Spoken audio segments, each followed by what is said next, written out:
Hello, I'm Craig McLean and welcome to episode 36 of the MK1 Escort RS2000 reassembly.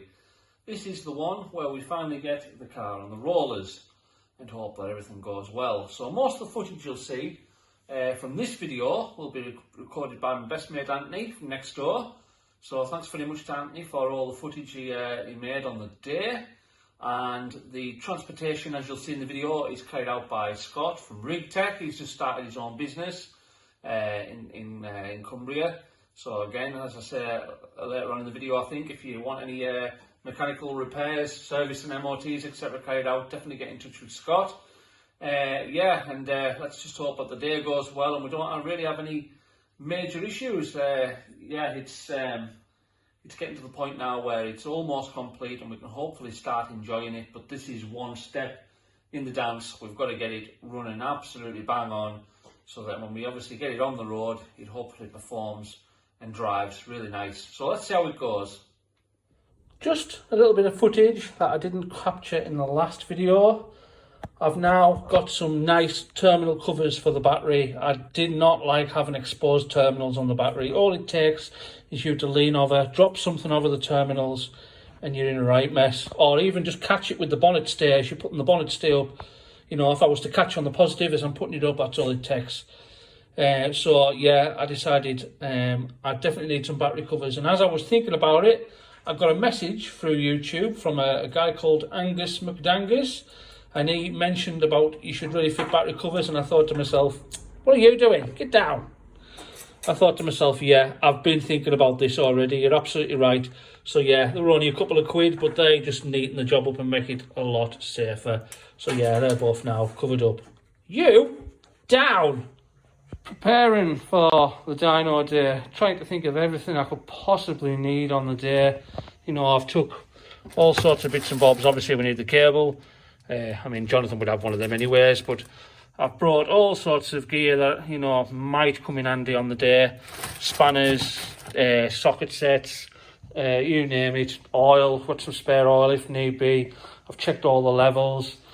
It's just trying to, prepare for every eventuality really, and not get caught out on the day. I don't want to have to go back, I really don't. I'm also going to take with me a new set of spark plugs and a spare solenoid for the VVT, which my mate's going to take off his engine just to bring along, just in case, because I don't know whether the one on this car is working. I really don't. I've never tested it, so yeah, I'll take that as a spare as well. And yeah, I think I've done as much as I can now. It's the nerve-wracking day is almost here.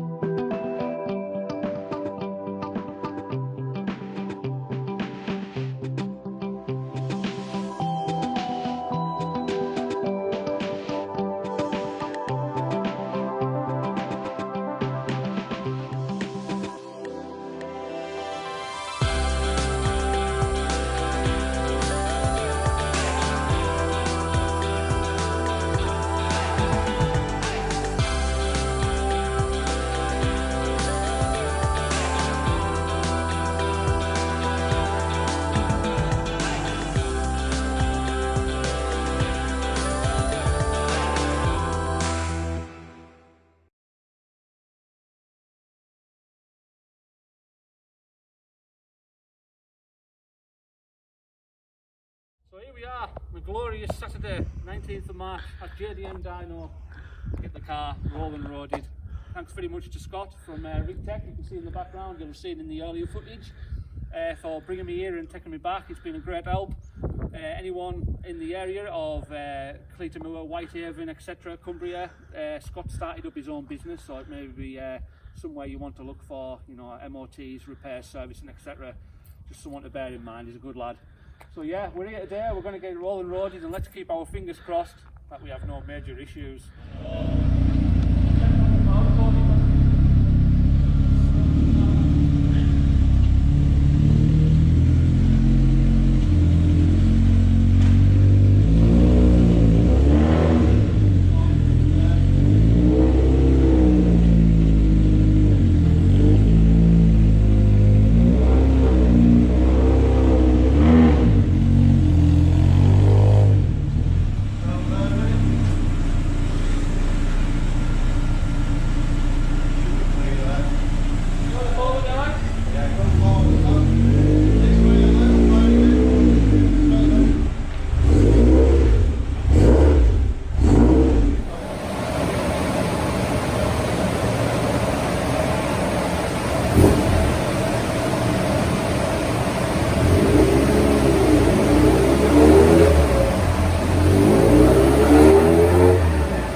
probably put a pipe before we decide to tackle.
You probably noticed that we didn't do any final power runs, or I didn't put any graphs up to show you the power that the car actually made.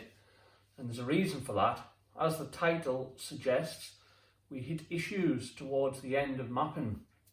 So basically I'll go through exactly what happened on the day. So beautiful sunny day, great start to the day. Scott took us through, no problems whatsoever, great run through, no problems there. Got the car offloaded, we got there earlier than Jonathan, so we had a look around his yard and he had all sorts of cars that were really worth looking at. He had Mark 1 Focus RS, he had Fiat Coupes, all sorts. Anyways, he finally turned up and we got the car into his dyno room, and the first thing he did was balance the throttle bodies. So number 1 and 2 were balanced, number 3 and 4 were balanced, but 1 and 2 and 3 and 4 weren't balanced with each other, if that makes sense. So he turned a screw pretty much quarter of a turn, and the car went from running or ticking over at idle, really lumpy, to ticking over absolutely beautiful, just from that little tiny, tiny turn of that screw. What a difference it made! It was massive. So that that was a great start. That made a big difference in itself. Then we got it into the onto the rollers, strapped down. We started mapping the fueling, starting at idle, working your way up, and it was a fair bit out. Everything was going great. We were getting some decent figures. Stopped for dinner. At that point, me and Anthony were sat outside in the sun having dinner, thinking, this is going well. There's no issues. There was no leaks. There was no problems. Everything was spot on. It was a good day. This is going to be good. Went in after dinner, and pretty much straight away we realised we had an issue, because as soon as we hit 4,000 RPM, the power just dropped right off. So you basically have a chart, and you've got RPM, I think it is, along the bottom, and brake horsepower along the side, and the curve was a nice steady curve all the way up, and as soon as we got to 4,000 RPM it just dropped right off. So it was making no more power after 4,000 RPM. So we connected a Noid light to the cable that runs to the solenoid for the VVT, and we were getting a pulse. We were getting 14 volts at the solenoid. I had actually took a spare solenoid with us, and we tried swapping that. That made no difference. Basically what was happening, if you were to go on the VVT map, there's an actual versus an expected graph. So what it should do, so there's like a curve, how the VVT should perform, and then there's an actual as how it is performing, and the actual should follow the expected, obviously. So as the graph goes, the actual, the expected should follow that, and it wasn't. So, you know, let's say that the graph was asking for 10 degrees of advancement, we were maybe only getting 4. That's just an example. It wasn't following the graph. So, you know, Jonathan was fairly confident that it was an issue with the VVT, and we played about with it for ages and we were getting nowhere. So in the end, we ended up having to bring the car home without finishing off the roll and road session because we couldn't take it any further than 4,000 RPM. To say I was gutted was an understatement. That was the Saturday, and it literally took me to the Thursday to get my head out my arse. I was absolutely pissed off with the car, I'll be honest. I think if somebody had offered me a decent amount of money for the car on that Saturday, I'd have just said take it, because I was absolutely fed up to the back teeth with it, because I'd spent a long time trying to plan for every eventuality, trying to take every tool I could need with us, trying to take every part I could need with us to avoid issues on the day, because the last thing I wanted to do was to have to trailer it all the way back through there again and go through it all again.